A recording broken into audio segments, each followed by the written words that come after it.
What's up, everybody? It is the dress shoe wearing, Ric Flair and good hair having entertainment world champion of the boat, Brad Gilmore, and you are checking out Hawaii's #1 podcast, the Kasanova podcast. Ooh, yeah!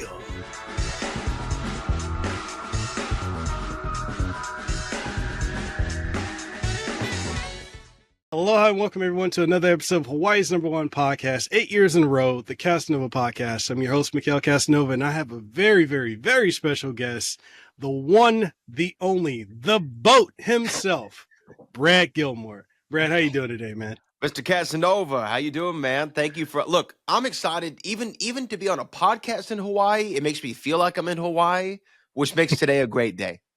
Awesome, man. And I know you were out here, was it 2 years ago? A year ago? You were out here?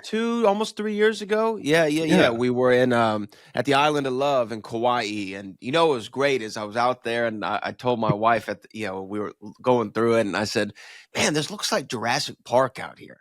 And then later on, I was like, "I wonder where they filmed Jurassic Park." Oh, right where we're staying. Yeah. It's definitely, if you get to come to Oahu, man, there's so many places. You definitely got to check out Kualoa Ranch.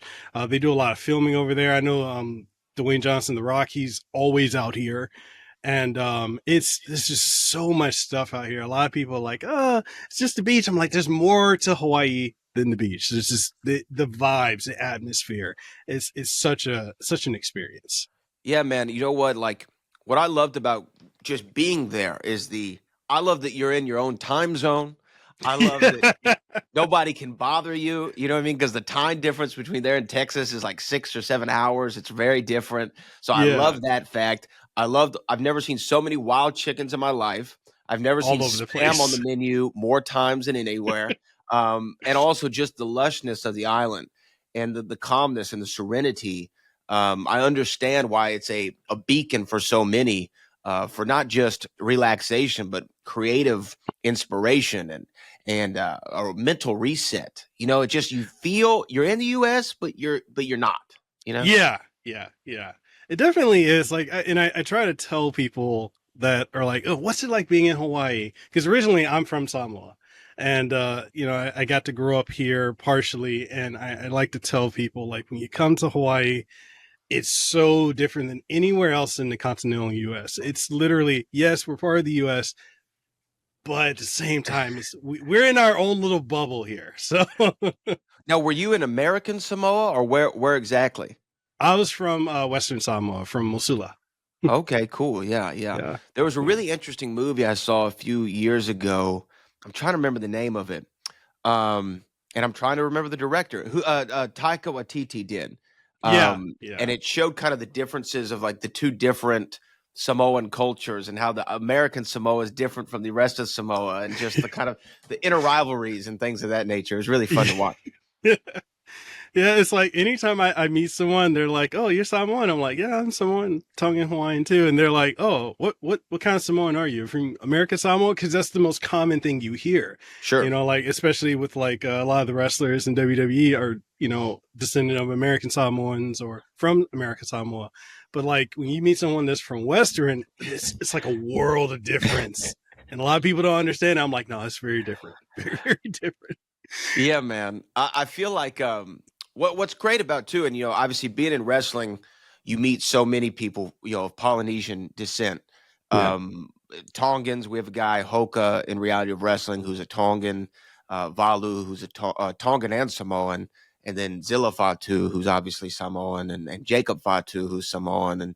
And I will tell you this too, man, there are not a more beautiful people, because I will say, just from my experience, this is just my personal experience, being around Polynesian people in wrestling, man, do they support. Like, the family comes out, the cousins come out, everybody in the vicinity comes out. Y'all are all family, everyone's family, and they make you feel like family. Zilla's mom, Zilla Fatu's mom, everyone calls her mama because that's how she makes all of us feel. Like, she's our proud mom, and she's rooting us all on. So what a beautiful, beautiful culture. Yeah. Definitely, man. Definitely. And so speaking of that, man, okay, the amount of things I was going to list off at the start of the show, everything you're doing, but we'd be here all day. Okay, so you've done producing, writing, broadcasting. How many podcasts do you have, dude? What? How do you fit everything into not just a day but a week? Like what? Okay, walk us through Yeah, it. man, like when I was young, I was really close to my grandparents. And my grandmother, I remember one time specifically in the summertime, I was just sitting there like I didn't really have anything to do, no school, friends were at camp. So I was just kind of sitting around her house. And Hmm. I just said, "Man, Grandma, I'm bored." And she goes, "People who are bored are just bored with themselves," is what she Yeah, told me. And I go, "Oh, that makes sense. So I need to occupy this time, instead of just sitting there and spinning my wheels and watching TV or whatever the case might be, playing video games. Let me occupy my time."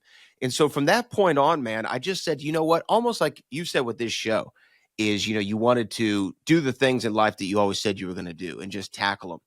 My whole philosophy in life is, hey, that sounds cool. Let's do it. That sounds like a good idea. Let's try it.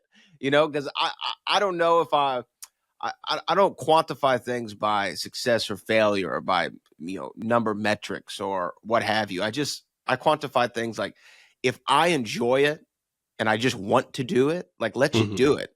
So like, hey, let's I want to write a book. Hey, I want to do a comic. Hey, I want to do a podcast. Hey, I want to get into wrestling. Hey, I want to do some music. Hey, I'd like to do a little bit of this, a little bit of that. These are all things that genuinely interested me. So I just said, why not? As you know, you only got one go around. And if it yeah, sounds cool, at least even if I do it once, I did it once. Do you know what I yeah, mean? I always wanted to be yeah. on the radio. When I was growing up, I loved this movie Private Parts with Howard Stern and watching his story and going like, wow, man, this guy was such a trailblazer. And I loved the medium of radio. And then when podcast came up, I started my podcast 2013 was my first episode in the podcast realm. And then, I also grew up loving Johnny Carson and Yeah. the old Tonight Show. And I said, man, I'd love to do that. So then I started trying to get into television and interviews and things of that nature. So one thing leads to another, man, but it's all because I just don't want to be bored. I'd rather be busy than bored. No, man, I love it. I love it. And it's like, okay, so I'm looking at the amount of podcasts you got. So you got the collection, you got the Yes. Hall of Fame, Yes. you got Pick Six, Yes. Huge Pop, Back to the Future, the podcast, Club the Movie podcast, the Oh Home yeah. Alone podcast, and Yeah. Bond, James Bond. Yeah. How do you fit all that within like I'm over here like I'm overwhelmed because I got three shows. I got this one, I got the one I do with my partner, my wife, and then we have another one specifically for tech and gaming. And it's like I'm overwhelmed with that. You're over here. And those are just the podcasts. But I will say, man, like I will say, just like when you are I'm genuinely interested in movies. I'm a member Yeah. of the Critics Choice Association as of last year. Reviewing films and being a part of that world, and I've always loved them. Always loved movies. And so when I started the Back to the Future podcast 10 years ago, believe it or Mm-hmm. not, it was just out of pure love. Pure love. Didn't care what came of it. I didn't care if anybody listened. I was doing it for me. I was just shocked that there wasn't a Back to the Future podcast. And then I met a guy, Jeff Smith. He did a documentary about Clue the movie. I love Clue the movie. And I said, hey, Yeah. what if we watch Clue the movie 1 minute at a time? And we just do an episode about every minute of the movie. And we'll do however many that came out to. And he was like, let's do it. And so it's just things, like I said, it's just like, let's do it because it sounds fun. Let's Yeah. do it because it sounds fun. And then that's just led to so many other things. Working with Booker obviously has led to so many different things. And before we start rolling, you mentioned a good friend of yours, which is a good friend of mine, Chris Van Vliet. Chris Van Vliet's been a great inspiration for me personally, and he's given me a lot of great tutelage and advice and mentorship. And I'm on television now because of his advice and Mm-hmm. because of the path that he put me forward on. So, man, it's just again, how do you fit in a day? There's 24 hours, man. You know it. You're Casanova. You understand. There's 24 hours in a day. We need at least 8 to sleep. Some of us can do on 6. So that leaves a lot of time to fit in a lot of stuff. And it's being persistent, and persistence pays. Yeah. Definitely does. It definitely does. Man, I don't know about that 8 6 hours of sleep. I'm barely getting that. So I need to do better with getting rest. So I get up every day at 2:30, and like for half an hour, I try to prep myself and just mentally be like, okay, I'm gonna get my ass to the gym. I'm gonna get on my purpose, get in the gym, but the bed is looking comfortable. No, go to the gym. I got that inner dialogue. Then like 3 o'clock, I'm at the gym, I'm working out, I get home, get prepped and ready, get the family ready and everything like that. And I just get into my day. But like, like as I'm getting older, like I'm closing in on 40, I'm realizing sleep is so crucial. And it's like all in that 24-hour time period for you the young Thundercats out there thinking, oh, you got 24 hours to do all this. That's a lot. And when you're an adult and you got a partner or married or whatever, Yeah. like it is, and you're doing a lot of projects, it can be overwhelming, but you need to sleep and rest is very vital. So, dude, I just this year have changed my kind of philosophy on rest because before it would be like, okay, let's say I go to sleep at 11 or whatever. Maybe Mm-hmm. it was midnight. Sometimes it was 1 o'clock in the morning. I'm trying to get as much done in that time as possible. But what I found is the next day, it's harder for me to get up. It's harder for me to wake up. It's harder for me to start my day and get everything going. So now, man, I'm not going to sleep at 8:30, but I'm in bed, right? I'm in Mm-hmm. bed. I'll have my laptop with me. I'll work on things, but I want to be laid down. I want the room to be dark, and I want to start kind of winding my day down. And then what I'll do a lot of times is that's when I hit that to-do list. A few years ago, I interviewed Matthew McConaughey, Yeah. Saw and that. Phenomenal, man. not to name drop, but he talked about this to-do list that he does, right? Mm-hmm. And he writes down everything he wants to do for the next day, but he'll even write stuff down that he knows he's going to do, like wake up and shower, put some honey in my tea, give a kiss to my wife. He goes, I put that on my to-do list because he said, I am goal oriented. So when I start Yeah. seeing those check boxes go, it fuels me to try to get through the whole list. But I know I'm not going to get through the whole list. I know a lot of things are going to get to the next day, but it's just seeing it in paper. So since that interview, every day I do that to-do list the same way that he lays it out. And it helps my productivity. It helps my creativity. It also helps me go, man, I had that fleeting thought last night. I'm glad I wrote it down because I would have forgotten it if I didn't write it down. Yeah. Yeah, man. So now I'm in bed at 8:30. I'm starting my to-do list. I'm winding my day down so that I can get up at 5:30, 6 o'clock and just start banging it out. Nice, nice. Okay, I got to start incorporating that to-do list thing. Because Absolutely, man. I keep thinking, oh, I'm gonna mentally just remind myself of it, and it's like, no, the amount of thoughts that go like come and go within just let alone 10 minutes or an hour is just you can forget like that, especially the older we get, So Let me put you on game real quick because this okay, is another thing that changed my life. I'm showing you your listeners. I'll explain it. This is called a Plod Note. Have you seen this thing? You're a tech guy. Have you seen this thing? It's called a Plod Note. So it looks like the size of a credit card, right? mm-hmm. And it's a AI transcript recorder.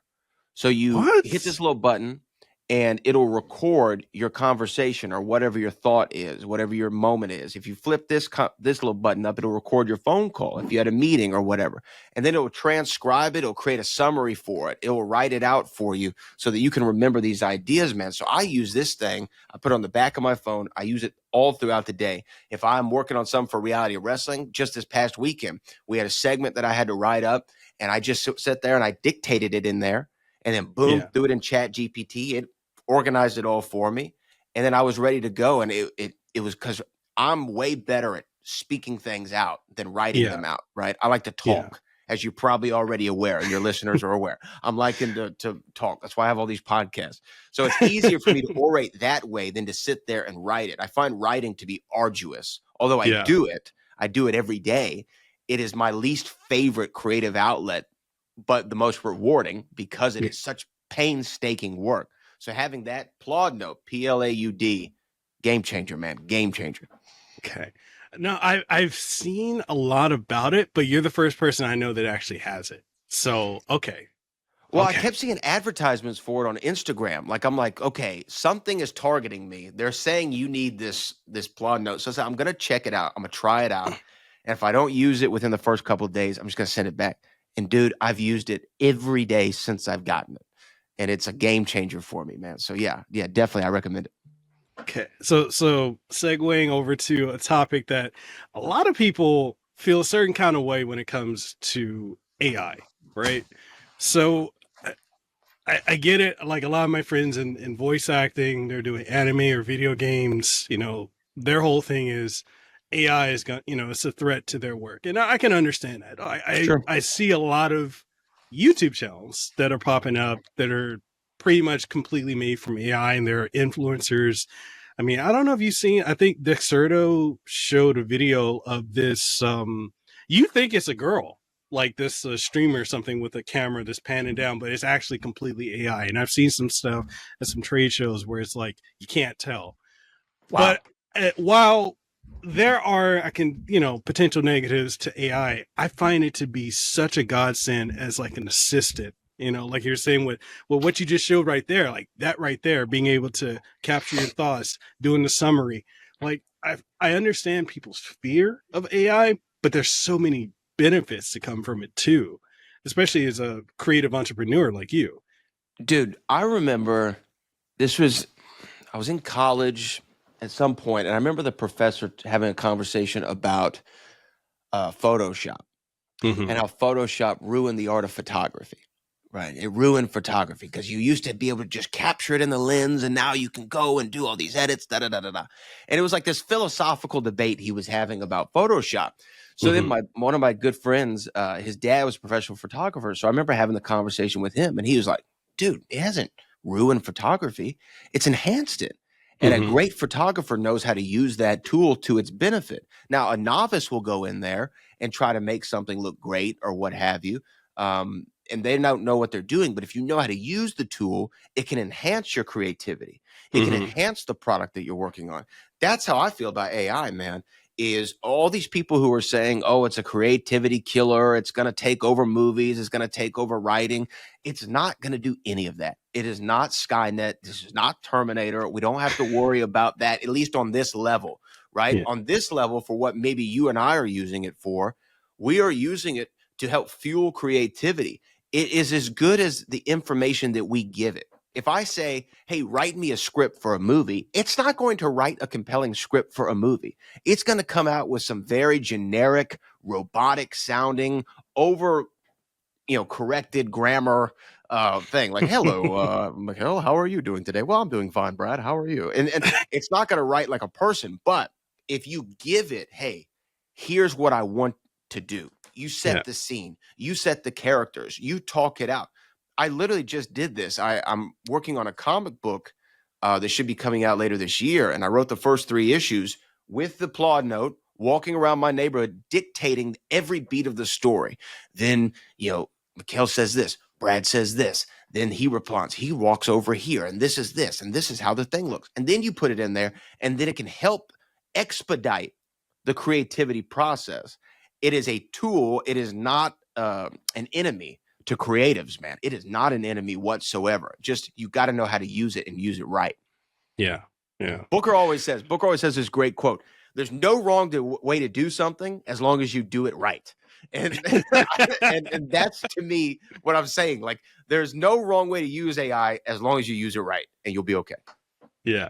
And it's such a, so I know a lot of people that are getting into like podcasting or doing YouTube and such, and they're like, I hate AI, and I'm like, man, there are so many tools. You got Opus Clip where you can, I use that where I take it, portion of the podcast, and chop it up. I can just push out the social media. I mean, we use it on like I'm using Riverside right now. Shout out to them. It's got AI built into it for echo cancellation and audio leveling and all this. And what I feel like is a lot of people don't realize how much they're already using AI. Mm-hmm. And it's crazy. I'm like, I was having a conversation with someone before, and they're like, oh, I'm terrified of AI. And I'm like, why? Because we've been using it for decades now. I mean, autocorrect, come on now. Yeah, I mean, and that's just, again, it's a trendy topic to discuss, and oh, it's Yeah. being whatever. But I tell you, man, I use chat now more than I use Google.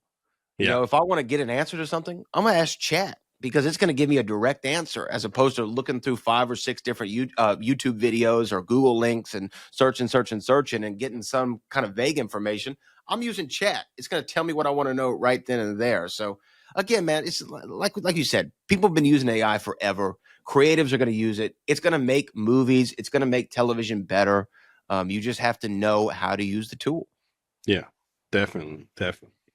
All right, man. So I gotta ask you, how did you get into the business, the wrestling business? Like, you're co-hosting on the Hall of Fame podcast with two-time WWE Hall of Famer, the man himself, Booker T. How did and part very very pivotal part of reality of wrestling, man? How did that start? It's so crazy, man. My story of like getting, becoming a fan of wrestling is not like anyone else's. It's very common. I was flipping through the channels one day. It was 1998. I was a young man. I saw Stone Cold Steve Austin on, You're TNN or still whatever it young, was on the man. You're time. still young. Yeah, yeah, yeah. But I'm saying like I was 5 young. And and I saw Stone Cold Steve Austin. I had no context. I'd never seen professional wrestling. I had no idea what it was. I just saw him. And there was Hmm. something about him in that moment that made me go, this is awesome. Little did Yeah. I know I was entering wrestling during a boom period as a fan. So I watched from 98 religiously till about 2007 ish. Yeah. Watched every single week, didn't miss an episode, went to a couple of shows. My first show ever was a house show in Houston, Texas, Toyota Center, WWE SmackDown house show, where the main event was Rey Mysterio defending the world title against King Booker. That was the first main event I ever saw. And so fast forward a few years later, I'd gotten into music, and that was my main focus. Got into high school, music was the focus. That's what I was doing. I was really hitting the ground with that in the Houston hip hop scene. That's when I started my online radio show back in 2012, covering the local hip hop scene in Houston. And I remember getting on Twitter one day, scrolling through the tweets. It was a Saturday morning. I wanted to check my notifications. Who needed me during my slumber in the last 24 hours? And so I'm looking through and I saw something from WWE. I was like, oh, I wonder what's going on in wrestling now. So I clicked their page and I saw them retweet something from Booker T. He was the general manager of SmackDown at the time. And I Hmm. was like, oh man, Booker T, man. I wonder what Booker T's up to. He's like the greatest ever. I love Booker T. So I clicked Booker T's page. I'm scrolling through, and there was a tweet that said, hey, looking for a commentator for my wrestling show. Email your resume to this guy named Paul Cook at the time. Hmm. So this was Saturday morning. I was 18, maybe 19 years of age. Wasn't thinking really twice about it. So I sent in my quote unquote resume, which was completely made up. I talked about being a football announcer for my high school and, I do basketball, but I did have an online radio show. So I had some credentials. And about 3 weeks go by, I get a phone call. Hey, we want you to come in for an audition. This was on a Tuesday. I was like, whoa, that's crazy. An audition. Wow. Whoa. So I go in for the audition.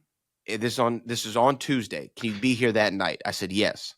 So I went in and I sat in a room. Booker wasn't there, but there was a guy named Paul Cook and a guy named Kevin Bernhardt. So I still work with today, who's the director of reality wrestling. And they Hmm. pull out an iPad, and little did I know, it was me and one other guy was in this audition. It was just going to be one of the two of us were going to be the new commentator. And I hadn't watched wrestling in a while, but I thought I could wing my way through it. They set an iPad on the desk and they go, call this match. No context. We didn't know who the guys were. We didn't know who was color, who was play-by-play, nothing. So we start calling the match. I'm forgetting the names of moves. I made a Donnie and Marie Osmond joke, which is like way past my generation and even yours. I don't know why I did that. And I just did horribly. And it was the first time I actually remember walking out of a place and going, wow, like I completely failed. Like that was horrible. And then the next day came, and no, 2 days later, it was a Thursday. I got a phone call from Paul Cook, and he goes, "Hey, our ring announcer got strep throat for this weekend. Have you ever done ring announcing?" And I'm like, "Oh yeah, of course, all the time. I've done it plenty of times, tons of times." He goes, "Okay, we want you to fill in as the ring announcer, but Booker wants to meet you first." I go, "Oh, okay." Also, that morning, I got hit with my second bout of Bell's palsy, where half my face was frozen. Right. This is the Oh, second time it what? happened to me one year after another back in 2011, 2012. It hadn't happened since, knock on wood. But I had Bell's palsy. So for people who don't know, half your face is paralyzed. You can't move it. So I can't like emote, So what Jim Ross had is what a lot of wrestling fans know is that Jim Ross had Bell's palsy, couldn't Yeah. blink. So I remember going in there and I'm like, okay, I'm going to try not to like make any facial movements so they don't know anything's going on or whatever. Hmm. So I'm sitting in Booker's office. Here's this mountain of a man sitting behind this desk in this office over there off Winkler here in Houston. And I was like, man, this is crazy. This is Booker T. I can't believe I'm in the same room as him. And he Hmm. had this little fan on his desk. And that fan was pointed right at the side of my face that I couldn't move. And so my eye was so wet because it was like starting to get dry because of the fan. So I went Yeah. like that. And I remember tears coming down my cheek as Booker's talking. And I'm thinking, this guy probably thinks I'm a moron. Like I'm sitting here crying as he's talking to me. This is the worst audition ever. And then I'll never forget. He just goes, "You're a good looking kid. We can use you." And I was like, "Oh, okay." He goes, "Not a lot of money in this level, but a lot of opportunity. What do you say? You want to be the ring announcer this Saturday? You're just filling in." I go, "Sure, Book. Would love to do it." And so I went in on Saturday, did my best Michael Buffer or Bruce Buffer impression. And he told me after the show, come back next month. And that was kind of the start of Booker and I's relationship back in November of 2012. And it's just evolved since then. And now, like, I will actually say he's one of my best friends. Like, I talk to him every single day. Awesome, man. Awesome. Like that's gotta be surreal. Like when you sit and look back on like how like you got to where you are now and to go from a fan to being a friend like that. That's always I love stories like that. Well, what's crazy, man, is Booker is so unlike anybody I've ever met in the realm of celebrity because Hmm. he is so much just a guy. He's just a Yeah. dude from Houston who is a wrestler and happened to have this job that brought him notoriety, but he does not act like he has notoriety. He hadn't changed his number in 20 years. Like he's got the same phone number. He's not, he's just himself. He's Booker. And like the Yeah. guy you see on television really is him. Like there's not a big difference. It's really that guy. So I felt like I knew him already because I did. I felt like I already knew this guy. And I think that's why we were able to I was kind of able to get past that aura of Yeah. this is literally one of the greatest wrestlers of all time. Like Yes. Without bar doubt. none. Yeah. I said this recently, like, everyone always talks about the Mount Rushmore. I'm like, Booker T should have a Lincoln Memorial. Like that, he Yeah. should have his own wing because of everything he's been able to do from a heel, from a babyface, singles, tag, top of the card, middle of the card, in the middle of the card, commentary, GM, promoter. Like he's done everything at a high level. Yeah. Babyface, heel, character, promo, ring music, entrance, finisher, catchphrases, spinneroonie. Like he is an anomaly. There's only one other guy I think I can even compare Booker to, and he didn't have really the tag resume that Booker did, and that was the Macho Man Randy Savage. Macho Yes. Man and Booker are very closely related in my mind, but Booker edges out Macho because he had that tag run, which was also one of the greatest tag teams of all time, Harlem Heat. Hmm. But yeah, he's one of the greatest of all time, but he's such a regular guy. That's why I think we were able to bond because even though we're way different ages, we're different backgrounds, we dress different, we talk different, we're very different people in those regards. We have the same passions. We love movies from the 80s. We love wrestling. We love 90s hip hop. And you know what? Like those are all things that we relate with each other on. And we like the same stuff. So it's just crazy. I think that's why we bonded so quickly.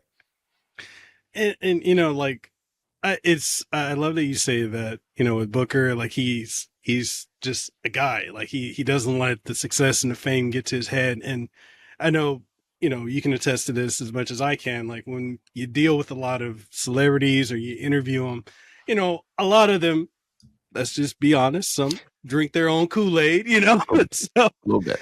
which I don't want to knock anyone for that, and I don't, because hey, you got success, own that shit, like Right. run with it. But I like meeting people that don't let that celebrity go their heads. Like one of my best friends in real life is uh David Hayter. He's the voice of Solid Snake from the Metal Gear series. He wrote the he screen wrote for X-Men 1 and 2, and he's such a down to earth person. I know a lot of people are like terrified to meet him, but I'm like, man, David's such a down to earth guy. And I'm even with his actually, massive success, That Yeah. humility is still there, which, Y- makes him such a great, probably friend and mentor in a lot of ways too, I'm sure. Yeah, yeah. And it's just like it's you don't ever expect it like when you meet a lot of people that have this level of success and notoriety to be that down to earth. But when you do, man, that's it's such a great feeling. Okay, I'll tell you another story. I haven't told this one, but it's a great story about what we're talking about. So I promise you, I'm not trying to name drop, but Go but ahead, man, flex. I'll flex that. No, last year I got a call. It was actually on a reality wrestling day. Hey, can you be in Dallas on Monday to do an interview with Kevin Costner? And Hmm. I was like, yeah, absolutely. I can be in Dallas on Monday to interview Kevin Costner. What are you talking about? So we watched the movie. It was for his film Horizons, which came out Hmm. last year. Really great Western that I really enjoyed, actually. And so I'm sitting in this luxury hotel. I forget the name of it, waiting for my name to be called to go meet Kevin Costner, right? Hmm. And I'm a little nervous, right? Because he's a pretty big deal, Bull Durham, Field of Dreams, For the Love of the Game, Yep. JFK. Some of my favorite movies are with this guy. Draft Day, which is a really Yep. fun movie that people don't talk about enough. So I'm a little nervous, and I do my research. I think I got my questions together. I got my little notepad with all my stuff, and I go in there, and this is actually advice from Chris Van Vliet. Go figure, because I was with Chris the day I got the call. We were hanging out over Yeah. breakfast, and he was like, "Man, that's awesome. Here's a piece of advice: just go in there, shake his hand, and just act normal." And I'm Yeah. like, "Great advice." So I go in there to the room. I walk in. There's Kevin Costner, and it is surreal because you've had this feeling too when you see somebody who you've watched for so long, whether it be on television or film, and then you're seeing them live and in living color. You're like, oh wow, that's a real person. Hey, he is Yeah. kind of handsome. I get why people like this guy. He's like got an aura about him, and he's like Yeah. 70, but he's awesome or whatever, however old he is. And so I walk in there, shake his hand. Mr. Costner, great to meet you, Brad Gilmore. He's like, hey, Brad, how's it going? And I sit down and I said, how's your day been going so far? He goes, it's been going good up to now. I said, well, now it's up to me to ruin it, huh? And he goes, oh, yeah, pressure's on you. And then he goes, it was just a funny moment. He goes, you see all these cameramen? They're not really cameramen. They're effing hitmen. So if you mess up, they're going to take you out. And he starts laughing. And I'm like, this is a crazy conversation. And then we do the interview. And actually, the interview, I think because of that, became conversational. It was Yeah. not, so tell me, Mr. Costner, why did you select this shot for this scene? It was like, hey, man, I really love this part of the movie. He goes, well, what do you think about it? I'm like, well, this is what I thought about it when I saw it. And he's like, that's what I was going for. And it became very conversational. So going back to, he was a regular guy. He was engaging. He wanted to have a genuine conversation with somebody who actually watched a body of his work that he put hours and hours into, who he could tell was receptive to it, so that we had a better dialogue. And to me, when you can relate to somebody at a human level as an interviewer, which you've had a lot of success doing, it breeds conversations like we're having now, where it's Yeah. just a conversation. It's finding out, about somebody in an actual genuine way, as Yeah. opposed to a predetermined interview way. Because I'll be honest with you, I do a lot of these movie junkets, and where I understand the purpose of them, the purpose of them is to get kind of quick snippets that you can put on television and say, hey, I talked to Macy Gray and Keith David yesterday. But they're not really bred to have like these genuine long form conversations like you or I are having. It's a Yeah. different medium, but I much prefer having this than Yeah. having that.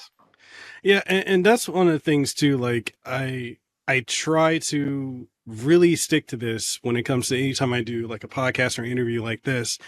In my head, I'm like, I don't want to do the typical QA format. I want to actually have an organic, and I got to give it up to my best friend, my brother Cameron. He's got a podcast in Houston, Texas, Car Quicks, and he's actually who put me on to podcasting. We started one when he was out here. We were both working for Microsoft at the time, and he's like, man, let's just have an organic conversation. I don't want to do the typical QA format. Let's just talk. We get a topic, let's go. Let's just hit it from every angle. And it's just like we're sitting, like locker room talking. That has been something that stuck with me. So like this conversation where we're just talking, it's not even an interview. I'm like, Brad, how you do this? How did that happen? Like, I'm genuinely like wanting to know, because it's fascinating. Everyone has a great story of something they've done, or their journey that they've been on. And when you can actually like sit down and get that out of them and just converse, for anyone who, again, young Thundercast. Yes, I love Thundercast growing up. But the reason I keep saying, like, you guys need to just have fun, and when it comes to content, podcasts, whatever, just create something you like. And when you're doing interviews, talk to the person in front of you. Have that organic conversation. And listen.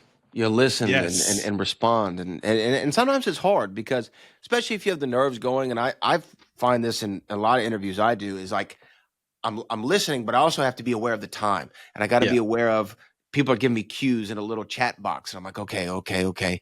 And then you're like, okay, what they say? Okay, I got to get to my next question because I got to make sure I get this in because that's going to be good for the clip. So again, that's why I'm saying I enjoy the junket process because it's a different muscle to stretch, but you can't have this. And I think that's also why podcasts have always been appealing to me. I can listen to a 3-hour podcast. Triple H was just on Andrew Schultz podcast for 2.5 hours, 2 hours, 40 minutes, something like that. I listen to the whole thing because it's engaging and it's just a regular chat, man. So I really do enjoy these. So I got to ask the very, very important question here. It's probably the most important question I'm going to be asking you. Who put you onto the suit game? So, it's actually an interesting story in some ways. But I remember it was around 2012. I remember going to I used to promote this R&B night in Houston at this place called the Debonair Lounge. Shout out my guy Tay Mitch. And Tay Mitch was like, hey, we got to come correct. This is on a Monday night. It's in this area called Third Ward in Houston, which is actually where Beyonce's from. And so there's a rich cultural history out there. And he's like, we got to come correct. We got to show people how to do it on a Monday. So he was coming like in a blazer or something. And I'm like, man, I feel like I should be in a suit and tie. Like, I just feel like that should be what I do. And actually at the time that Justin Timberlake record was big, suit and tie with Jay-Z. And I remember the Jay-Z's verse from that and always rapping to it when it would play. So I was like, let me go out and get a suit. So I remember getting it's called a shark skin color, light gray, Sean Connery-esque suit. And I wore it to the Debonair Lounge. And I got many a compliment from the fair sex that evening. And I go, okay, this is the move. This is the move. And so I went from doing at reality wrestling, I was actually wearing jeans and a blazer. And I went from jeans and a blazer to a suit and tie. And I remember Charmel, the queen, going, wow, you look real good tonight. And I'm like, okay, that is further reassurance that this needs to be my look. And then after a while, it just became second nature. Like, this is like when I think of putting together something to wear, this is what I think to wear. I actually don't think I know how to dress any other way. People say, do you sleep in a suit? And I'm like, well, for the most part, I kind of do, because like I wake up in one and I go to sleep in one. But, to me, fashion should just be about what makes you feel the best version of you. Yeah. Some people feel the best version of them with a suit and tie. Some feel the best with a, athletic gear.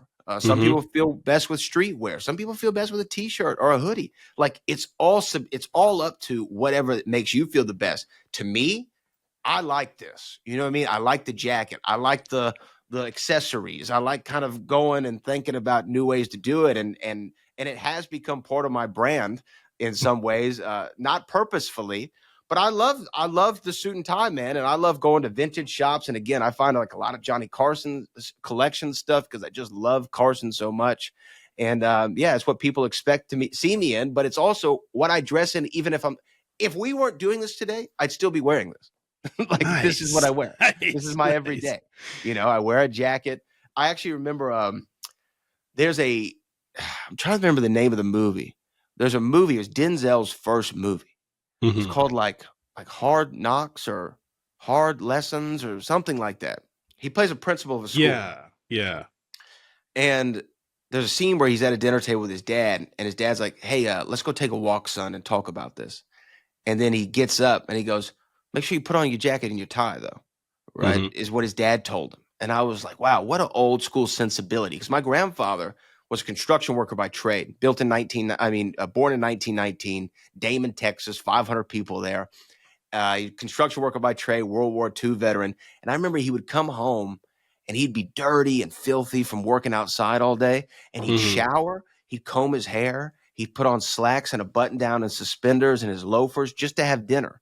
Just for that 1 hour, he would dress that way to show respect to his home, his family, his wife for preparing the meal, sitting down, having a family function, and respect for himself. So I think that subconsciously, too, it came from that of, wanting to actually be that way, kind of the old school sensibility, because I love the freedom of expression that we have now, but I do feel sometimes I'm an old soul. Like I love the way that people used to dress back in the day and just the class that people spoke with. Again, I reference movies, so I'm sorry if I'm boring you, but this is my No, I love it, man. Another Bond movie, Sean Connery, Goldfinger. I use this example all the time when I say, like, this is how I aspire to be. Yeah. They have the golf scene, Goldfinger and Sean Connery, James Bond, they have a bet. James Bond wins the bet. And Goldfinger comes up to Bond and goes, would you like cash or would a check work for you, essentially? Or can I write you a check? Mm-hmm. And instead of saying, yeah, I'll take a check, or a check works, or all right, bet, Sean Connery goes, that would be perfectly satisfactory. And I go, that is so classy. Just has such an air of elegance. And I'm like, this guy is amazing. That would be perfectly satisfactory. And I just aspire for that age and that generation so much. So maybe that's also why I have this old school way of dressing. And I write thank you cards. You know what I mean? Like I'm an old guy. I'm an old man at heart. Okay. So do you have a lot of tailored suits? So thankfully, I can wear a lot of things off the rack, right? Oh, so I don't have anything custom, really. A lot of this is off the rack with some minor alterations. I don't have as many jackets and suits and ties as people think, but I can color combinations, right? Different combos. That's the secret. Because if I wear this same thing, I could wear the same outfit tomorrow, but change my tie, people think it's a new outfit, right? Like that's the way that you do it. That's the way that I've found in my life. So, I mean, I don't know how interesting that is to people, but that's what I do. Okay. So speaking of James Bond, all right, top 3 James Bond actors. Oh, my list. This is actually probably easier than you might think. So Sean Connery said it, right? He's just the best, in my opinion. Like he just broke them. He was the original. He's the OG. Everyone looks to him, whether you're doing it purposefully or not. You are doing a Sean Connery impression when you're playing Bond at some level, right? Yeah. So he's number 1. 2, the guy who I think really embodies the character that Ian Fleming wrote about in the books, like going from Casino Royale all the way through the original Fleming books, is Daniel Craig. He's phenomenal. He's so good. Every beat, I can see what he's thinking. That's a really hard thing for an actor to pull off, especially in an action film, especially with a quote unquote blunt instrument like James Bond is, who is this kind of wisecracking, smart ass womanizer spy who kills you for no reason. He showed so much emotion and brought the character to such a more emotional depths than it had before. And we understood the pathology of Bond through Daniel Craig more than any other actor. So it's Sean Connery first. It's Daniel Craig second. Now, that number 3 spot, it can flip between a couple of guys. Recently, I've been back on my Brosnan because that's the Bond I grew up with. It's the first one I saw in theaters. GoldenEye. 2002, Die Another Day. Oh, Die Another Day. Yeah. GoldenEye was probably that was 95, I think, 96. Yeah, 95. I saw 2002, Die Another Day, and I will say this. It was an experience seeing Halle Berry come out of that water in that bikini. That was a moment. That was a moment for me and for many men and women alike all over the world. And so I'm back on my Brosnan, but I do love Roger Moore. I just recently watched the On Her Majesty's Secret Service with George Lazenby, who actually isn't as bad as people give him a rap for. That movie's actually pretty good. And then Dalton. I actually enjoyed Dalton in some ways, but I just think that they were the wrong movies for him because he was just overly serious. Where I think that where Dalton was good in the seriousness of this character, it was an overcorrection for the silliness of Roger Moore, Whereas Yeah. I feel like Daniel Craig was able to play these lighter tones that Connery and Moore and Brosnan all were able to play, but Hmm. also find those depths that Dalton was trying to reach for. Yeah. You know, one of my thoughts on Bond, because my whole family, we grew up watching James Bond, like, and I feel like the generation now, they're kind of missing that. They're not really growing up with Bond, but I mean, if you're an '80s baby, I mean '70s, '80s, '90s baby, we grew up with James Bond, and I don't know anyone that wouldn't say Sean Connery's not the best. I mean, he just embodies Bond. But I So, agree. Oh, go ahead, go ahead. no, I don't mean to cut you off, but I will say my wife had not seen any of the Bond movies like intimately, right? Growing Hmm. up, she's Lebanese, so her family it was not part of like the growing up. It wasn't like a cultural touchstone like it is maybe Hmm. for you or I, or for people in the UK. And so I remember showing her a few Bond movies, and after we saw three or four, I was like, so what do you think? You know, who do you like? And she's like, I like Sean Connery. And I go, why do you like Sean Connery? She goes, because he's sexy. I was like, okay, okay, I get it. I get it. We think he's badass. They think he's sexy, but he's the best. And I feel like for a lot of us growing up that really got into Bond and loved the Sean Connery movies, just that suaveness, that debonair, like the way he carried himself, like for us, that was a role model. That was something we were trying to just like emulate as best we could. And I agree with like your order of, who, of course, Sean Connery at the top, Craig, a Daniel Craig, number two, because he did give us a better glimpse of Mhm. Bond, the character from the Ian Fleming novels. And I agree with you for your number three, because for a while there, for me, it was Pierce Brosnan. Just because my mom loved him because she loved Sure. what was the show Remington Steele. Remington Steele. Yeah, she loved it. But for me, my favorite from Pierce Brosnan was Goldeneye, and I kind of felt like that was peak, and it just kept going down. You're Maybe right. as the writing, I don't know, but Well, what's weird is the guys who wrote those movies, Purvis and Wade, they actually also wrote the Daniel Craig movies, at least the first three. yeah, So it just seemed like it was not so much like an inability of the writers to come up with some serious, deep material. It was, I think it was a product of its generation. yeah, Because the '90s and the 2000s were over the top. Everything was over the yeah, top. Wrestling was over the top. Movies were over the top. Television was over the top. Everything was like over, like just yeah, crazy. And yeah, so when you see James Bond kite surfing a tsunami, you might have jumped the shark at that moment. You know what I yeah. mean? You might have jumped the shark when he has the invisible Aston Martin in the ice palace. We might have gone a little bit too far. But you gotta admit, as us being kids watching that growing up, it was cool. It was But like, awesome. but like going back in the adult, you're like, Like, hey, you might have missed the mark. Well, see, but that's why, and not to plug my own book here, but plug that's it, why I man. love, obviously I've spent a lot of time watching James Bond, but it's also why I love the Back to the Future movies, is because that first Back to the Future movie is a perfect film. You can't find Yeah, any flaws in it. It's just great. yeah, And it's generational and it's classic. And no one watches it and goes, this movie feels old. yeah, Everybody watches it and they go, this movie is awesome. And, yeah, and so it's a thing of, and what I'm saying is they had enough of the over the topness, enough comedy, enough action, enough romance, enough of everything for that film to be eternally generational and, and, hmm, and evergreen. To whereas sometimes Bond, they go off trends. Like even if you look at some of the Daniel Craig movies, I think it was in Casino Royale, there's a Body Worlds exhibit that he visits. And I hmm, remember Body Worlds was huge in the mid 2000s, where they saw the yeah, insides of people and whatever. But that is a very of the moment thing to do. Like it's a yeah, very of the moment. And Bond has always been like, what's trendy? How can we fit it in the movie? To yeah, whereas other franchises like a Back to the Future goes, how do we make this evergreen to yeah, where the message will always roll through? I'm not saying one is better than the other.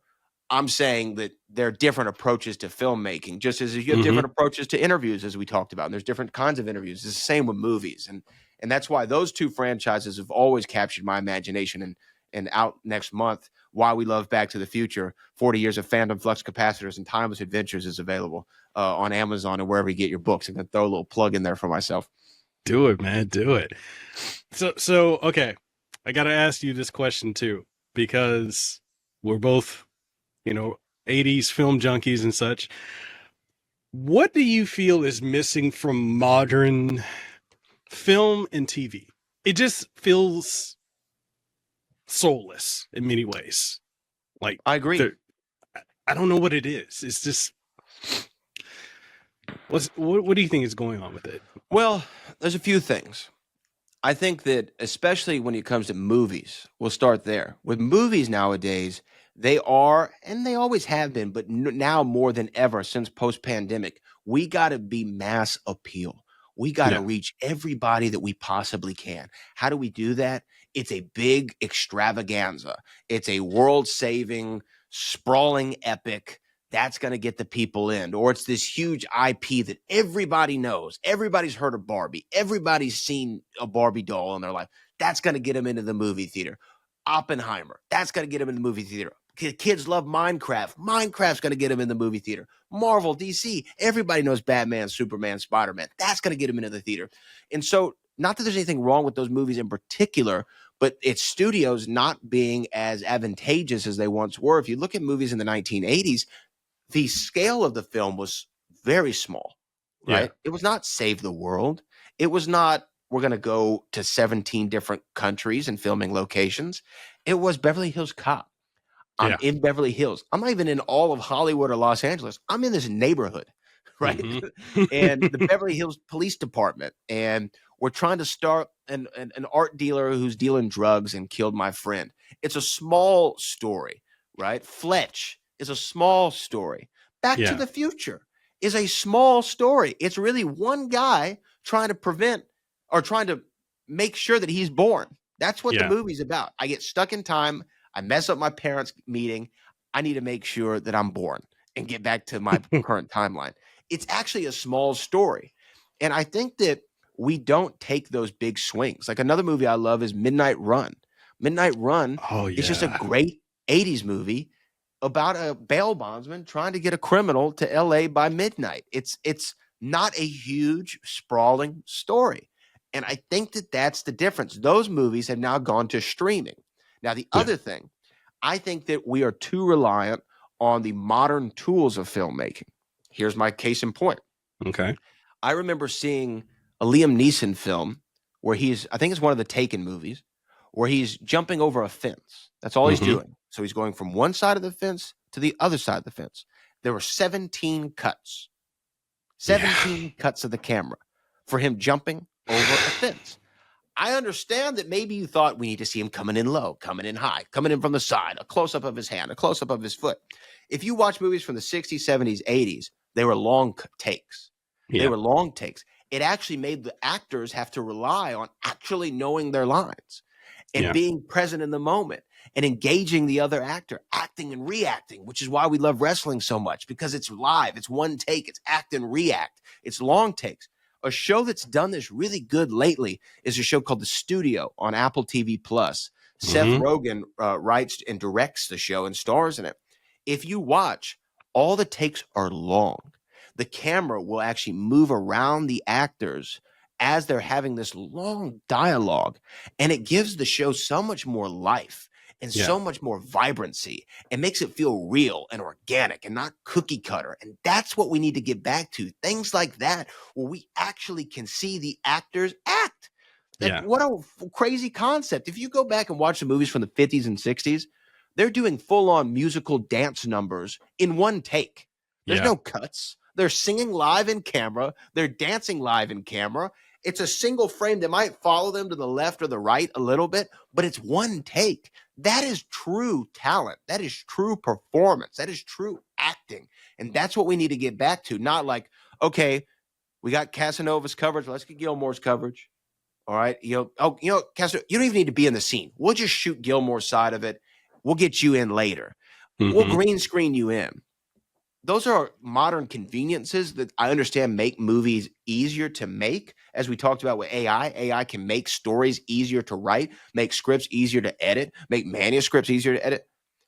but the organicness of how they used to do movies, small stories, long takes, Mm-hmm. breeds this organic nature, which makes us hold these movies so much closer to our hearts because we actually feel it. Of all people, I'm going to quote Kid Rock. I've heard him say this one time. He said, if it sounds good, you'll hear it. If it looks good, you'll see it. If it's marketed right, you'll buy it. But if it's real, you'll feel it. And I Yeah. thought, what a beautiful way to explain something, because yes, we hear music all the time that sounds good. I hear stuff on the radio. It sounds right, production wise, leveling wise. You know about audio production and stuff. The levels sound good. The bass is there. The treble's right. The mids are in the right tone. Sounds good. I see movies and TV shows all the time. They look beautiful, amazing, right? All these movies and television shows and albums and apps, they're all marketed well because we buy tickets to go see them. But very Mm-hmm. few times do they feel so real that that's all we want to talk about. Do you remember seeing a movie when you were a kid, and when you left the movie theater, you thought you were still in the movie and you were pretending to Yeah. be in the movie and you wanted to like continue to act that scene out or live in that world? That's when you feel it, man. And I agree Yeah. with you. I haven't walked out of a movie in a long time where I'm like, wow, I felt that. I felt Yeah. that. And I want to live there a little bit longer. Yeah. Yeah. I didn't mean to go on a It's rant, but no, it's fine. I loved it, man. No, I vibe with that because I feel the same way. Like if I were to say like if there's anything I've seen recently that really just got me just completely caught up in it, it's been the Reacher, the Jack Reacher series on Amazon. Like that has been great because I just don't feel like we get stuff like that anymore. No offense to Tom Cruise, but like, I'm sorry, you're not Reacher. no, Colin Mr. Richardson is Richardson does a Reacher. great job as Jack Reacher. Yeah, for sure. Yeah. I mean, and there are shows. Like I said, the studio's one. Yeah. There's a few shows. A lot of prestige television is really good. You know what? I actually just started watching this show, and I know I'm a few years late, but The Righteous Gemstones is a show on HBO Oh, Max, yeah. and it's just wildly original. It's Yeah. wildly original. And I appreciate shows like that. I just appreciate somebody taking a big swing on a IP that does not exist and trying to create something from scratch. Yeah. So I got two questions I want to ask before we wrap up. I know we're going over the time I You're good. said. You're good. So, um, what are your thoughts on okay, so this is kind of tying into talking about, you know, current like movies and everything like that, but we're in an age now where the young Thundercats, to give y'all a little perspective here. So when Brad and I were growing up, you knew who an actor was, what movies, what they were known for. It was like they were icons. Today, it's like I don't really know who the actors are. I know who the influencers are.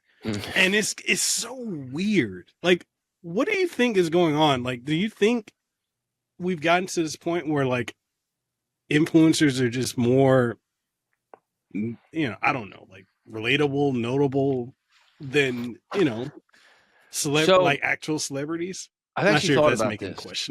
question. No, I understand what you're saying, and I've actually thought about this. There's a famous communications expert named Mm-hmm. Marshall McLuhan, and Marshall McLuhan had this quote that people say a lot. Where it says, Mm-hmm. "The medium is the message." It doesn't really depend on what you're saying. It depends on how it's being delivered to the person, right? So, for an example, I might say something like, I love 80s movies, and somebody hears that, but they don't feel it because I'm not the right medium for them to hear it from. But they hear you say it and they go, oh, I love everything that he says. I'm like 100% in alignment with his thinking. So if he loves 80 movies, maybe I need to give 80s movies a look. Okay. That's an idea of a medium Mm-hmm. changing the message. Okay. So when you and I were growing up and social media was really in its infancy and didn't really take off until we were maybe latter teens into early adulthood, movies were still the cultural touchstone for us.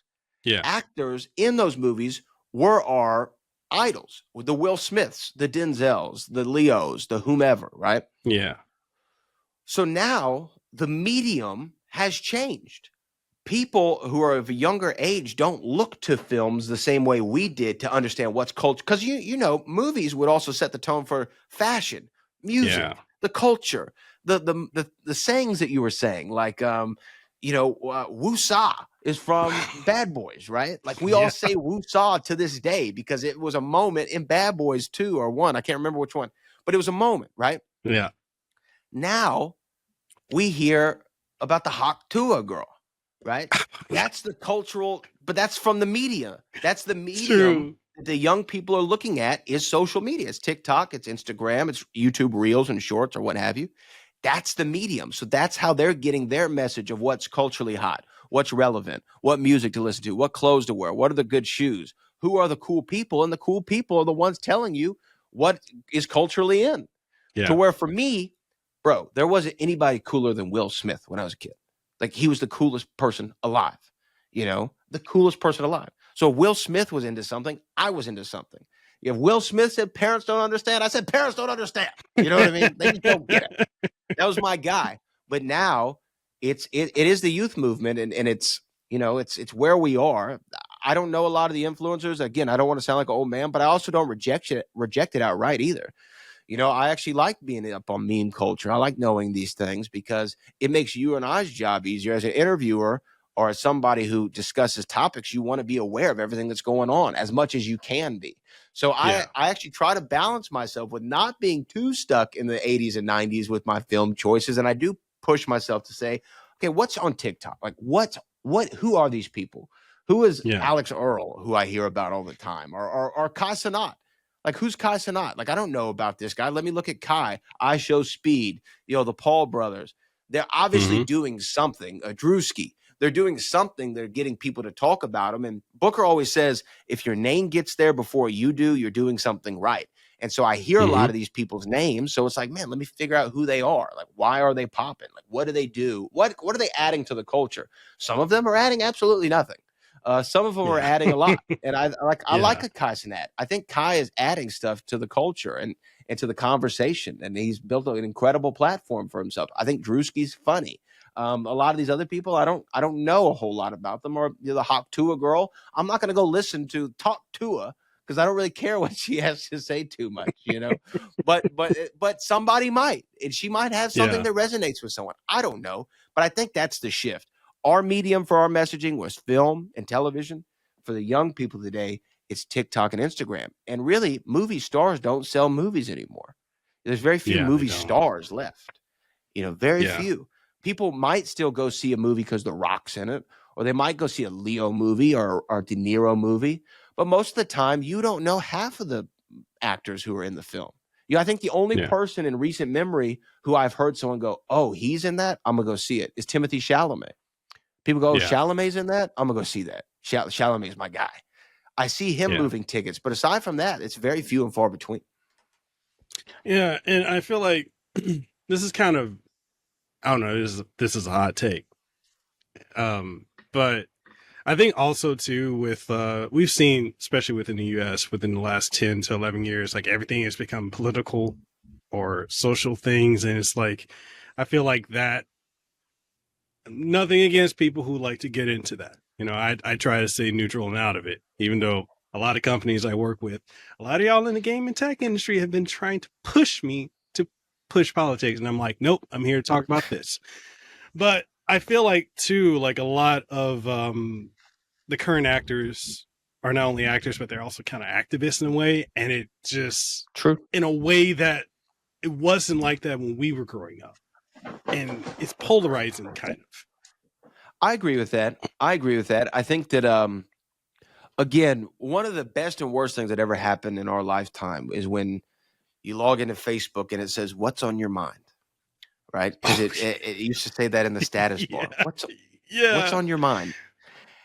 And yes, that is nice that, you know, give people an outlet for venting or what have you. But it also made everyone think that, and I don't want to say this in a way that's insensitive, but it also made people think that their opinion matters.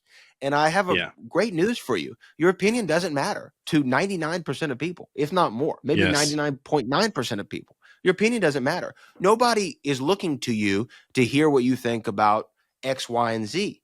If you want to share something and somebody resonates with that, that's great.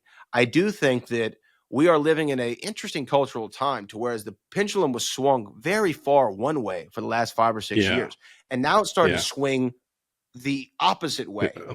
to Yeah. where some of that sensitivity and political activism is now being more frowned upon than it was 4 or 5 years ago. And that is Yeah. causing polarization of a lot of people in Hollywood. And there's a sentiment around actors that they subscribe to only one set of ideas, and there's not a plurality of opinion on that side of the aisle or that region of the country, perhaps.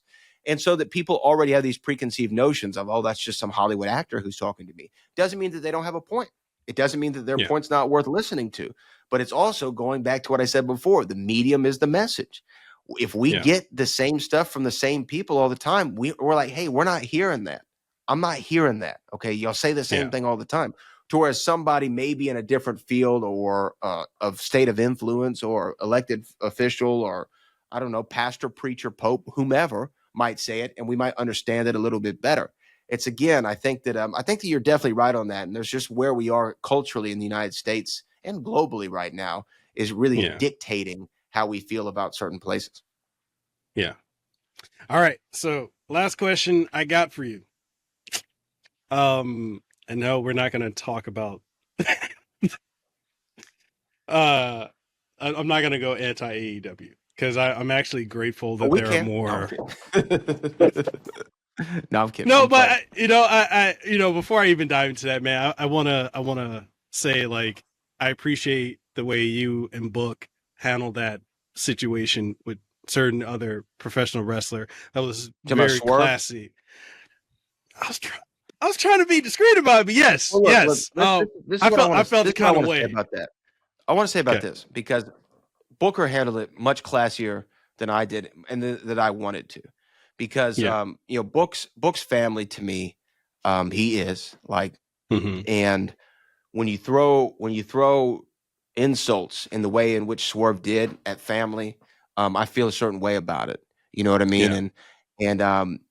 And and look, I am not a tough individual. I'm not trying to talk tough. I'm not trying to be anything that I'm not. But I am somebody who's honest with how I feel about a certain thing. And I just feel the way that Swerve moved in that particular situation was less than becoming of him. Yeah. Um, Yeah. I do subscribe to the old school notion. Look, my grandfather, as I said, was born 1919. My Mm-hmm. dad's born 1945. Okay. I come Mm-hmm. from like an old school minded mentality to where it's like you have something to say, you can say it respectfully to the man to Yeah. his face. There's no problem with that. Yeah. If you say it to me, we can have that dialogue. But Yeah. don't have that opportunity to say it to me, not say it, and then go say it for clout or for whatever reason you felt like you needed to say it. It feels like for Yeah. clout for me, for social media likes. I could be wrong on that. I don't know the reason he felt like he needed to say it when he said it, but it was Yeah. highly disrespectful. And I stand by it. There's a word for that kind of behavior. I'll let people figure out whatever word you want to use. There's a plethora of adjectives you could use to describe that. I thought it was less than becoming of him. And as a guy who is incredibly talented, a phenomenal professional wrestler, but is worried about the wrong things. You just main evented a pay-per-view and you got Booker's name in your mouth. Like, what are you doing? What are you doing? You know what I mean? And to me, where I might align with some of the stances that he takes or may agree or what have you, or find some value in his perspective, like, bro, that's not the time to make that speech. You just got beat in grand fashion. It may be the worst finish in the history of the company. And you choose that moment to take that stance against that man. Now, look, I want to say this. I understand who I am and where I come from. I understand I'm 32 years of age. I understand I'm a white guy who's been white all my life. Shocker to everybody. So when it comes to race relations, I like to fall back on those and I like to listen more than I talk. But one thing that I do know is that Booker T has been an incredible influence on not just professional wrestling as a whole, not just people who come through reality of wrestling, but I have seen it firsthand, the amount of young Black men and women who come up to him and they say nothing other than thanks for representing. Thanks for representing. Thanks for being a positive figure in wrestling and in the black culture. These are things that I've heard people say directly to him.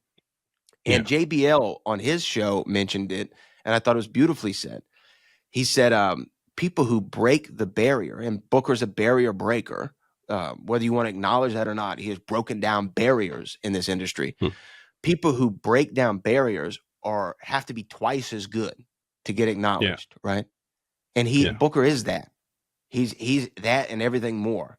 So I was very put off by how Swerve reacted. I can understand wanting to have a dialogue about it. I can understand wanting to have that conversation about what happened back in the day with the McMahon clip and all this stuff. If that's a conversation you want to have, you can have it. That is your choice. No one's opinion can be wrong. But at the same time, there's a way that you handle yourself. There's a way Yes. that you conduct yourself. And I'm saying not just as a man, as a human being, you conduct yourself in a certain way. And if you bring a subject to me, I'm going to talk to you about it. And we can have a Yeah. respectful dialogue, even if it gets a little hot, even if we get a little bit feisty about it, even if we say certain colorful words, we can still have respect for each other at the end of the day. And what Swerve did at the end of that pay-per-view was highly, highly disrespectful. And to me, in my opinion, I'm not saying anybody's above reproach and there's not redemption for anybody. And Swerve probably doesn't give a damn what I think, nor should he. And I don't really care what he thinks. But I will say this. My image of him, which I held him in high regard, has been permanently altered because you can either allow people to assume who you are or you can open your mouth and confirm who you are. And in that moment, he confirmed the way that he moves to me. And to me, it's less than becoming is the best way I can say it. Yeah. Yeah. I did a video and I posted it on Twitter, and I think that's, Booker saw it. And the reason I did it was because, I'm also part black. A lot of people are like, oh, shocker. But I got to put that out there for context for, the internet trolls are going to say, oh, how's this guy talking about this? Anyways. And I come from the era, like you as well, where, like you said, you got something to say, you say it to somebody's face. This going on, social media and all this other stuff to say things that you could have said to somebody's face. I'm sorry. That's not how men are supposed to handle business, especially when you just saw a book. Like, come on. And it's like days before. Right. And I'm just not okay with, like, you don't disrespect the OGs that paved the way for us to be able to do what we're doing, who have gone through things that they don't even talk about, that we will never know, that you probably will never have to deal with. And, like, not just, Book paved the way. Booker did. Mark Henry, Ron Simmons, like, so many people paved the way to deal with it, and they don't fall. And this is one of the issues I can't really stand. And I'm not saying there's no credence to talking about it or having the dialogue, but I don't like that we're in an era where people want to use race for everything. It's like, in some instances, I get it, but this obsession with race on everything now, and it's like, the fact that you have the capability to get on the platform and talk about issues is something that didn't really exist before. That's, people talk about privilege all the time. You have the privilege of talking about that now. Okay, cool. But when you're talking about the lack of black talent on PLEs and such like that, as Booker said, it's about talent. Go out there, show up, and show off. Show why you need to be on the card, especially when we got such diversity in wrestling now compared to 20 years ago. I'm just saying. I think it's a great point that you're making and that Booker's made. And again, when it comes to, the racial conversation, again, I like to listen more than I like to speak on it because, again, I think that these are really interesting insights to how everybody feels. But I also want to say this. no culture is a monolith, right? Yeah. No culture thinks the same exact about every single subject and issue or what have you. And I Yeah. think that there should be a not only a diversity of culture publicly and nationally, and representation should happen, but also a diversity of opinion and of Yes. thought, and allowing that to happen. And just because one person doesn't think the other, they're no less than the other. This is Yeah. just a different idea and a different opinion. And but look, we have, when it comes to the OGs, as you put it, I came up again in the Houston hip hop scene, to where I was around the guys who are legends to me, right? Like Bun B, Slim Mm-hmm. Thug, Paul Wall, Chameleonaire, and if ESG, Zero, and if I Mm-hmm. DJ DMD, and if I found myself in a room with these guys, my opinion is irrelevant. I want to listen to what they have to say, because Yeah. they are been there, they done that, they got the T-shirt, they got the plaques on the wall. Obviously, they know something that we don't know. And when Yeah. I look at Booker T, I'm not saying as a black wrestler, I'm saying as a wrestler. When I look Yeah. at Booker T, I'm going to listen to what this man has to say about Yeah. anything, Yeah. in the business, anything. And I'm not going to assume, because Booker didn't make a stink about something publicly, that he didn't have a conversation about it privately. And that's what Yeah. people don't know. They want to make assumptions. I know stories that no one will ever know about Booker, right? Yeah. And things that he did, and hills that he stood up on, and hills that he was willing to die on, things that he has said. And it's not my place to share them, but I know where this man is at. I Yeah. know what he's willing to do. I know how many people in WWE and AEW, I know how many people owe Booker a debt of gratitude, black, white, Hispanic, indifferent. They owe him a debt of gratitude for either the word that he put in, the conversation he had, the mentorship that he offered, or the opportunities that he presented. So that whole situation bothered me more than I could tell you, but I can also tell you Booker handled it with class, like he always does. Yeah. Without a doubt. Without a doubt. Um, anything you want to leave the audience with before we go? Anything you want to plug? The show is yours, man. This is now not the Casanova podcast. This is the Brad Gilmore podcast. Okay, well, hey man, I appreciate the time as always. I appreciate the conversation, and I hope we this isn't the first time that we do this, because I would love to come back and we can talk anytime that you want me to come on. But yeah, man, I got a book coming out, Why We Love Back to the Future. It comes out May the 6th, so the day after Cinco de Mayo. So if you wake up and you're feeling a little hungover and feel like you want to make some orders on Amazon, go over there and you can order my book, backtothefuturebook.com as well. Booker and I have Reality of Wrestling on the YouTube channel, Platinum and Glory. Those shows are just launching. We'll be at WrestleMania this week. I don't know when this drops, but you can check us out on ESPN Radio for Countdown to WrestleMania. And man, look, I'm just trying to get in where I fit. I'm trying to be like you. I'm trying to be like you is what I'm trying to be like. I'm trying to be like the man. I mean, I need to live up to the billing of Casanova. That's a huge billing to live up to. And man, I really appreciate you for being gracious with your time and having a platform where people like myself can come and just talk about creativity, talk about movies, talk about wrestling, and maybe even get a little something off my chest that I did there at the end. And I really appreciate the platform, my brother. Hey man, I appreciate you taking time out of your day to come on the show, and I'm gonna leave links to everything for you in the description down below, so people make sure you go follow them. Don't stalk them now. Don't get. I know a lot of you keyboard warriors like to get all creative. Y'all talk tough online and don't know how to back it up in real life. Get the Cheeto dust. Get yourself an aerosol can. Get the Cheeto dust off the keyboard. All that being said, man, Brad, thank you so much for coming on the show. And I want to thank the sponsor of this podcast, being none other than Spotify. Thank you guys for only podcast in Hawaii that's sponsored by them, and for giving me this opportunity. I greatly appreciate you guys and every company that's worked with me over the last couple of years, and to turn this from a hobby to my full-time career. I'm so grateful for you guys. And Brad, we're going to do this again, man. You guys can catch this episode of the podcast on Spotify, also on YouTube, and on every major podcasting outlet. And with that being said, people, we're signing out. We will see y'all in the next one. Peace out. Mahalo for your time for listening to this episode of the Kasanova podcast, number one podcast in Hawaii.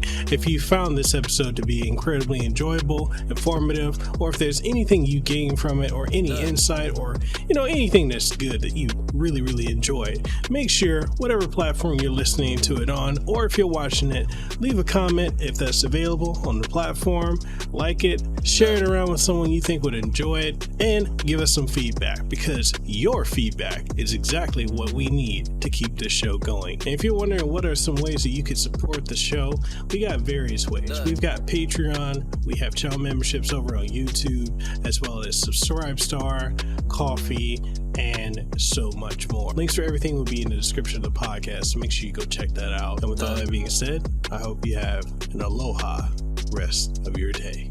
Let them know that I'm next level. I'm a whole new kind of guy. Yeah.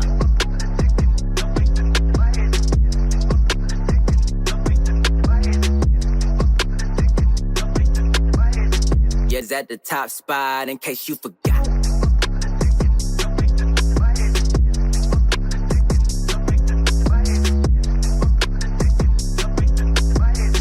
We the ones that got the block hot, bullet got the shot.